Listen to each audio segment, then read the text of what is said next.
Et bonsoir les amis, j'espère que vous allez bien. Ici Valérie, jour 46, oui c'est ça, de cette aventure 365 jours de magie. Je me connecte un peu tard ce soir euh, et parce que voilà, j'étais en train de m'amuser, d'échanger dans notre groupe privé Exploration où nous vivons au rythme des cycles lunaires. Vous savez, là, on est en train de démarrer un nouveau cycle lunaire là, depuis ce jour, là, le 2 mars. On a eu une nouvelle lune à 18h38 en France, dans le signe du poisson. Et dans ce début de cycle, quand j'accompagne mes exploratrices et mon explorateur, coucou Solange, euh, c'est un moment où on est en train de regarder dans quel domaine de notre vie ce cycle lunaire nous invite à agir, à créer des choses, à transformer certaines choses de notre vie, à expanser certaines choses de notre vie. Alors concrètement, ça peut être quoi? Ça dépend de quelle maison astrologique, dans quelle maison astrologique ça se joue pour vous, en fait. Et chaque maison astrologique, il y en a 12, eh bien, nous parle d'un domaine de vie particulier. Ça peut être des choses très concrètes, hein, comme travailler sur son foyer, sa maison, on peut travailler sur la connaissance de soi, on peut travailler sur son apparence physique, on peut travailler sur le sens qu'on donne à sa vie, sur notre grand projet, on peut travailler sur notre mission de vie, sur notre mission d'âme, on peut travailler sur notre business, donc l'argent finalement qu'on va gagner par ce biais-là. On peut travailler sur nos valeurs, on peut travailler sur notre alimentation, on peut travailler sur nos routines quotidiennes, on peut... Tout ça, je vous l'explique dans Exploration. Ça dépend dans quelle maison astrologique ça se joue pour vous. La Lune, elle est au même endroit pour nous tous, hein, dans le ciel, mais vous, vous êtes né avec, à un moment donné, à une date donnée, dans un lieu donné, et à ce moment-là précis de votre naissance, eh bien, le ciel avait une autre configuration que celle d'aujourd'hui. Et en fait, c'est votre mode d'emploi. Donc l'endroit où est la Lune aujourd'hui, eh bien, par rapport à votre mode d'emploi, elle vient éclairer quelque chose qui est figé, pris en photo pour vous. Et c'est ça qu'on va regarder. C'est ça qui vous permet de savoir dans quel domaine ça joue. Donc là, c'est un moment calme, normalement, la nouvelle lune, c'est un moment où on est dans l'accueil, on se laisse ressentir ce qu'on va avoir envie de faire grandir, ce qu'on va avoir envie de transformer. On n'est pas du tout au moment où on pose nos intentions, ni même un objectif, du coup on n'est pas du tout dans le plan d'action, on n'est même pas dans l'action. Aujourd'hui, c'était une journée de déconnexion. Et je me suis laissée sentir en écoutant donc les audios de décryptage du ciel que je leur ai transmis. Tiens, qu'est-ce que ça m'évoque par rapport au domaine de ma vie spécifique qui est touché? Par exemple, moi aujourd'hui, enfin sur ce cycle lunaire, pas juste aujourd'hui, je travaille sur euh, la, la quête de sens, sur le sens que je vais donner aussi à ma vie, sur ma grande vision, mon grand rêve en fait. C'est vraiment sur ça que je vais travailler. Alors, c'est déjà défini tout ça, mais on a vraiment un cycle lunaire en fait qui nous invite à aller plus en profondeur encore, à affiner et à dire finalement cette vision, ce grand rêve que j'ai, comment je pourrais encore mieux la partager finalement au monde et comment je pourrais le mettre au service de ma contribution. Alors, une contribution pour moi dans mon quotidien à titre personnel, familial, amical et une contribution aussi plus large auprès de ma communauté, auprès des personnes qui ont choisi d'avancer avec moi et puis tous ceux qui me rejoignent notamment dans Exploration. Quel est le lien avec nos valeurs fondamentales? Parce que c'est le titre que j'ai mis juste au-dessus. Bien justement, aujourd'hui, quand je regardais dans quel domaine de ma vie ça se jouait, j'ai dit ok, c'est des choses que j'ai déjà travaillées, comment je peux encore affiner tout ça? Eh bien, en reprenant mes valeurs fondamentales. Je, on a un nuage de valeurs, hein. Quand je fais travailler sur les valeurs, sur pas les valeurs fondamentales. Quand je fais travailler sur nos valeurs, vous allez voir qu'il y a des valeurs qui ne vous parlent pas du tout. On le fait sur un atelier Ikigai. Puis il y en a d'autres qui dominent. Ben, l'essentiel, c'est justement d'aller chercher ces valeurs qui dominent. Alors, on peut le faire au ressenti avec le corps. Le corps est une boussole extraordinaire. Où, moi, je sais aujourd'hui, je sais quand il me dit oui, je sais quand il me dit non, je sais que je sens quand il est tiède, mais quelque chose de très très fort, je le ressens. Et je dis ça, c'est important pour moi. Ça, c'est une valeur fondamentale pour moi. Mais il y a plein de petits exercices aussi qui permettent aussi d'aller les identifier. Moi, j'adore celui-ci, je vous le partage parce que finalement, on le trouve assez souvent, je trouve, je ne sais même pas si on le trouve assez souvent, je vous le partage. Quand vous vous engagez dans quelque chose, posez-vous la question de pourquoi je fais ça. Ok, et puis cette réponse-là, re-questionnez-la. Pourquoi ça? Cette nouvelle réponse, re-questionnez-la. Oui, mais pourquoi ça? Et re-questionnez. Alors, faites au moins 5 fois, en tout cas c'est ce qui est préconisé. Moi je dis continuez, continuez, continuez, jusqu'à ce que vous tourniez en rond. À partir du moment où vous tournez en rond, c'est qu'il y a quelque chose, il y a une valeur socle, il y a une valeur fondamentale qui apparaît. Ça peut être pour la liberté, ça peut être pour la créativité, ça peut être pour n'importe quoi, enfin des valeurs quoi, fondamentales, importantes. Et alors ça, c'est la première chose. Et la deuxième chose, c'est qu'une fois que vous avez identifié une valeur à travers un mot, moi j'aime beaucoup vous faire écrire aussi un petit paragraphe pour décrire cette valeur. Qu'est-ce que la valeur liberté, en fait, veut dire pour toi, concrètement? Parce que moi, la valeur liberté, euh, j'en ai une représentation, et c'est peut-être pas du tout la même que toi ou quelqu'un d'autre, parce qu'on est nombreux à avoir la valeur liberté. Mais concrètement, c'est quoi? C'est quoi la liberté pour toi? Donc ça, c'est une première chose. Et après, une fois qu'on a identifié nos valeurs, on en fait quoi? Parce que c'est bien, est-ce que tu connais tes valeurs? Est-ce que tu peux me dégainer là en commentaire au moins 3 valeurs importantes pour toi? Ça m'intéresserait. Moi, j'en ai 5. Je tourne toujours avec mes 5 valeurs fondamentales. J'ai la créativité, j'ai la magie. Je dis, oh, c'est pas une valeur. Oui, bon, ça s'appelle aussi la connexion. Voilà, moi, j'appelle ça la magie parce que j'aime ce mot-là. Et puis, forcément, si je l'aime, c'est pour ça qu'il est aussi dans mon école, l'école de l'âme agit. J'ai dit quoi? J'ai parlé de la créativité, la magie, j'ai la liberté, j'ai l'élégance et j'ai la puissance, enfin l'empuissancement, empowerment en anglais, mais empuissancement, je le trouve très très beau. Avant, je pensais que cette valeur-là, c'était la progression. Et en fait, non, c'est vraiment une idée d'incarner sa puissance en fait. Ça, ce sont mes 5 valeurs fondamentales. Donc c'est bien de les avoir identifiées. Mais concrètement, calme mais joyeux, c'est quoi? C'est tes valeurs, Audrey? Non, tu parles du groupe Exploration. Alors, tu as liberté, créativité, authenticité, stabilité, passion. Génial. Générosité, gentillesse, bienveillance. Super. J'aime bien vous voir dans les commentaires partager, c'est-à-dire, bon, il y a déjà un travail de fait là-dessus. Et qu'est-ce que vous en faites de vos valeurs au quotidien? Parce que vous voyez, là, dans ce cycle lunaire qui m'invite à travailler dans un domaine très spécifique de ma vie, puisque je veux aller en profondeur.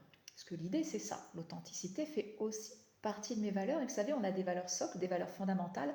Puis, des fois, on a un nuage de valeurs, donc des valeurs qui se raccrochent à celles-ci. Et justement, vous allez voir quand vous allez écrire un petit paragraphe pour décrire vos valeurs, dans ce petit paragraphe, vous allez voir d'autres valeurs, des valeurs qui sont alors secondaires entre guillemets, elles sont importantes, mais c'est pas votre socle. Elles vont apparaître dans cette description en fait de vos valeurs fondamentales. Et donc du coup, qu'est-ce que vous en faites de ces valeurs? Parce que c'est bien de les accrocher, c'est bien de pouvoir les dégainer, mais concrètement, moi aujourd'hui je choisis, j'accepte la proposition du ciel astral, je choisis d'aller plus en profondeur dans ma quête de sens, dans la vision, mon grand rêve que j'ai, dans ma façon finalement d'emmener, d'accompagner, de fédérer des gens autour de cette vision commune, d'ailleurs, alors avec chacun ses spécificités, nous sommes des êtres unique, mais on a quand même des grands axes qui nous rassemblent. Comment je fais pour aller plus loin? Je prends mes 5 valeurs fondamentales et, et dans tous les secteurs de ma vie, je regarde comment je les applique ou pas, mais de façon très concrète. Là, je ne me pose pas la question de savoir, tiens, est-ce que je les applique ou pas, à combien je suis, etc. Non, c'est tout de suite, c'est très concrètement. Par exemple, dans mon environnement, j'ai travaillé sur ça tout à l'heure. Parce que vous savez, moi j'ai un rapport à la maison qui est particulier. À la maison, notre environnement le plus proche, puis notre corps qui est notre première maison. Donc, mes valeurs fondamentales, j'ai regardé comment je pouvais les vivre dans mon environnement. Cet environnement, c'est un espace qui nous porte, qui nous supporte, euh, qui nous donne de l'énergie finalement pour accomplir nos projets. Et si l'espace est conçu pour que l'on puisse vivre nos valeurs fondamentales, je peux vous assurer que vous allez être très très bien et en vibration plutôt assez haute pour pouvoir accomplir, réaliser ce que vous voulez. Et je peux vous assurer que en prenant mon environnement, mais je regarde pièce par pièce, hein, et je pose la question, cette valeur-là, comment je peux la vivre dans cette pièce-là? Qu'est-ce que j'ai à mettre en place pour que finalement cet environnement-là, eh bien, génère des comportements alors que j'ai déjà, mais en tout cas peut-être les facilite, ou peut-être génère de nouveaux comportements que peut-être mon environnement actuel, je ne le fais pas parce que je ne vis pas complètement mes valeurs, parce que mon environnement n'est pas forcément adapté, ou c'est moins simple. Vous savez, quand ça demande trop d'énergie, lui, il dit « Oh là là, c'est compliqué ». Alors que si on travaille l'environnement, ça devient plus simple, tout est facilité. Donc je prends vraiment pour chaque pièce chacune de mes valeurs et je me pose concrètement la question, ok, là, ici, comment je peux vivre cette valeur de façon très concrète? Je peux vous assurer que si vous faites ça et que vous changez les choses dans votre environnement, et l'environnement n'est qu'un détail, hein, on peut le travailler sur la carrière, on peut le travailler sur les finances, on peut le travailler sur notre famille, la relation de couple. Si vous posez ces questions et que vous écrivez des choses très factuelles et que vous mettez des petits changements en place progressivement, je peux vous assurer qu'il va y avoir du changement dans votre vie. Voilà ce que je voulais vous partager ce soir à propos des valeurs fondamentales. Et je suis en train de me dire que là j'ai mon téléphone qui est bloqué. Et si vous me répondez, c'est que le son était bon, mais j'avais l'impression que la petite patte, elle était sur le micro. Bon, ça a l'air d'être bon. Environnement Feng Shui, tu poses la question, Solange. Ben écoute, j'ai pratiqué le Feng Shui pendant très longtemps et j'ai adoré. Vraiment, j'ai adoré. Et d'ailleurs, c'est très paradoxal ce que je vais dire parce que je me suis dit, mais c'est un, c'est un art, hein, le Feng Shui. C'est un art qui, qui n'est pas occidental à l'origine. Et j'ai eu envie euh, de revenir à quelque chose qui était plus proche de notre culture. Alors j'ai regardé un peu la géobiologie, c'est encore autre chose, mais en fait je suis assez intuitive. Et alors c'est vrai que je regarde encore, hein, parce que j'ai quelques bases, quelques fondamentaux en Feng Shui. Il m'arrive encore assez souvent de regarder la position des étoiles volantes du moment et de me positionner en fait dans des directions qui sont favorables quand je sens voilà, que j'ai besoin d'être soutenue, que j'en ai besoin. Mais non, ça guide plus, ça ne guide plus tellement finalement mon quotidien. Euh, j'ai eu envie simplement de simplicité, puis de me faire confiance, quoi, parce que intuitivement, je sens les endroits où je dis là j'aimais bien avant, mais là je sens que ça le fait pas en ce moment. Et d'ailleurs, quand je regardais l'emplacement des étoiles volantes, je fais bah oui, je comprends mieux pourquoi ça le faisait pas en ce moment.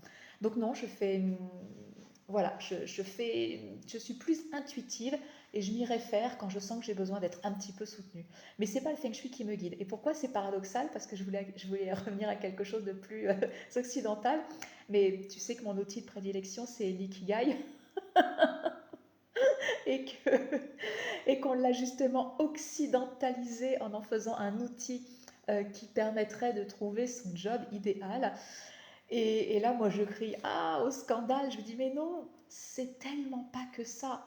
Revenons à l'origine, c'est-à-dire l'Orient, le Japon, euh, et, et savourons tout ce que l'ikigai peut nous apporter en matière de connaissance de soi et, et tout ce qui peut nous permettre justement de faire en termes d'amélioration de la qualité de vie, parce que vivre son ikigai, c'est un art de vivre. Donc tu vois, c'est très paradoxal hein, ce que je te dis. L'ikigai est venu en Europe aussi. Oui, mais il est venu en Europe et on l'a dépouillé, je dirais, de tout son sens. De tout son sens. Non, non, non, pas de tout son sens. On l'a tellement épuré, je trouve, qu'on lui a enlevé tout son potentiel, en fait, c'est ça. Tu peux dire que ta chambre n'est pas du tout feng shui. C'est en fait le feng shui, ça commence par quelque chose de très très simple, c'est le rangement et le dépoussiérage, tout simplement. Les espaces, voilà, où c'est rangé, dépoussiéré, aéré, l'énergie circule. Déjà, c'est rien que ça. Après, voilà, évidemment que c'est un art qui est complexe, hein, qui a quelques millénaires justement d'existence et que ben oui, c'est du travail d'orfèvre quoi qu'on peut faire. Hein. Mais voilà. Ok, voilà ce que je voulais faire court.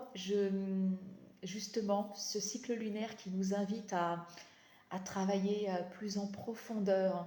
Alors plus en profondeur peut-être pour apporter justement plus de profondeur, plus de consistance à tout ce que l'on partage. Je me suis dit tiens, c'est intéressant aussi que je le fasse aussi au sein de mes lives quotidiens où j'ai pris ça, mais alors et je vais continuer à le prendre d'ailleurs comme ça, avec beaucoup de bonhomie en disant oh c'est un moment d'échange, un moment de connexion et je trouve ça trop chouette. Et, et je voudrais faire plus court, en fait, plus court et vous apporter un petit tips comme ça, un truc à pratiquer ou une prise de conscience que j'ai eue et puis ça peut durer 3 minutes et dire tiens, j'ai pensé à ça et je suis en train de faire du journaling autour de cette question. Voilà, je vous la donne, c'est cadeau et avancez dessus. Dernière chose, si exploration ça vous appelle, on est au début du cycle lunaire et il est extraordinaire ce cycle lunaire.